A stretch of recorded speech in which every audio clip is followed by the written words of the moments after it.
What's going on, guys? It's your boy SlimDo here, and today we're going to be looking at the Chimera. So this is going to be a amazing class setup that will definitely benefit your gameplay.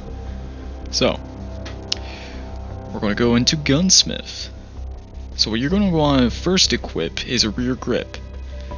So you're going to want to use the D37 grip for that extra recoil control. You may get a downside in aiming stability, but honestly, with this gun, it doesn't really matter. So now for the tuning, you're going to want to go for aim down sight speed and sprint to fire speed. Alright, you match those out and you'll be set. Next up, we got the stock.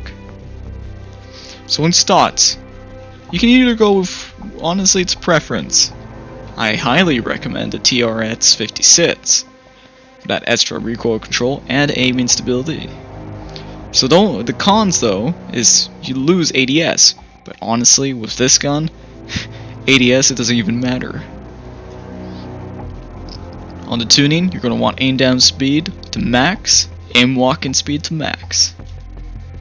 So now we're going to test it out with those two attachments. Already the ADS seems pretty good. Look at that. Barely any recoil.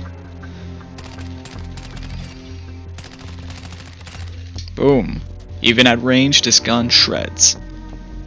Next up, you're going to want to go into ammunition. So, you have 4 different rounds. The one I highly recommend to use is the BLK Armor Piercing. So you get extra bullet penetration plus vehicle damage for those people who play ground war or invasion. One of the cons though is bullet velocity, but trust me, it does not matter on this gun. In tuning, you're going to want to increase damage range and bullet velocity, both to max. Next up in our attachment list is what I highly recommend as well, the underbarrel. So, we're going to use the Merc foregrip. So, it increases hip fire accuracy, recoil steadiness, hip recoil control, and aim walking steadiness. Cons though is hip walking speed and ADS.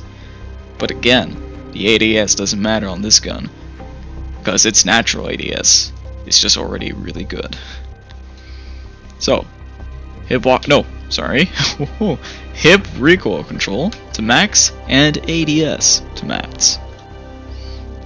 Next up on our list is, honestly, by choice. You can either go with a laser sight or an optic.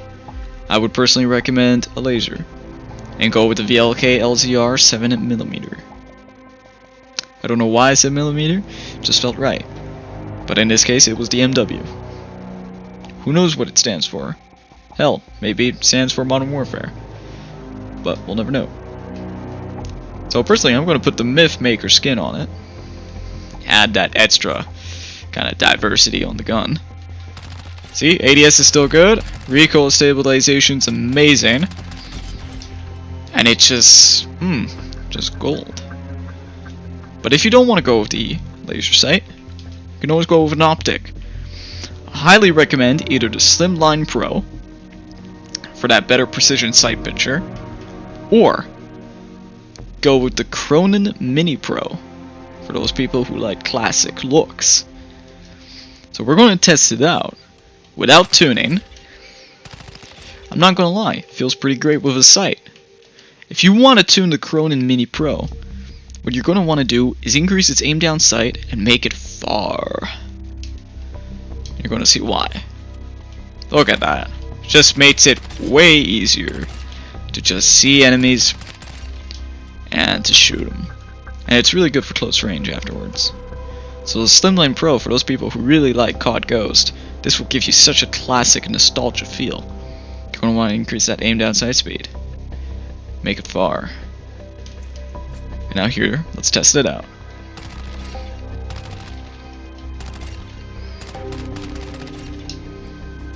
It feels great. I feel like I'm playing COD Ghost already. But, for those people who rather play close, you may as well. That's also preference. but I find close a bit too close, and it's kind of uncomfortable.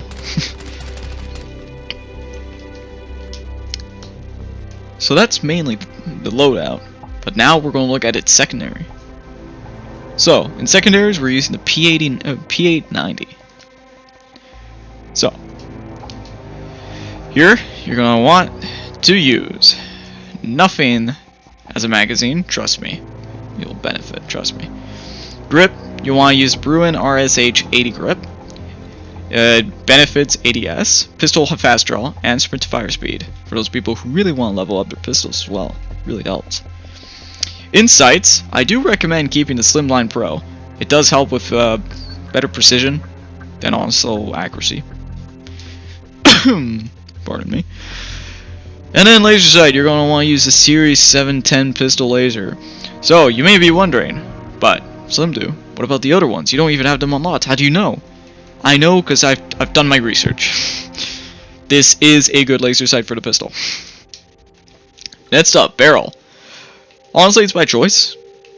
I would recommend using the Matsuik Venom for that extra ADS, hip control, and movement speed. So that's about it for the pistol. And if you really want to add, sure, you can go with the 10 round magazine, but there's more cons to it than benefits. So next up, tactical. We're using the stim, for that awesome military stimulant that provides clotting to close wounds quickly and refreshes tactical sprint. That helps a lot, especially for a fast-paced movement loadout like this. In lethal, you're going to want to use the Semtets. You can either use the Semtets or the proximity mine. It's by choice. I highly recommend using the Semtets though for a class like this. Fast-paced movement, you're going to want to use your Semtets. Now, let's get to perks. So in perks, we're using the Scavenger to resupply ammo whenever you need to. Next up, we got Tracker. Track those enemy footprints wherever you go. Try to get all those kills, maybe even get a nuke. On a bonus perk, we're using Fast Hands. Reload and use equipment and swap weapons faster. This benefits a lot, especially for the Honey Badger. And for the final perk, we're using Bird's Eye. The minimap is zoomed out. UAV and radar pings reveal the enemy's direction on earn. Activates one local UAV sweep. This helps a lot, trust me. Then in field upgrade, our last part. So, you're going to want to use munitions bots. Trust me, even with Scavenger, this can help. And for your second field upgrade, Dead Silence. For that extra stealth.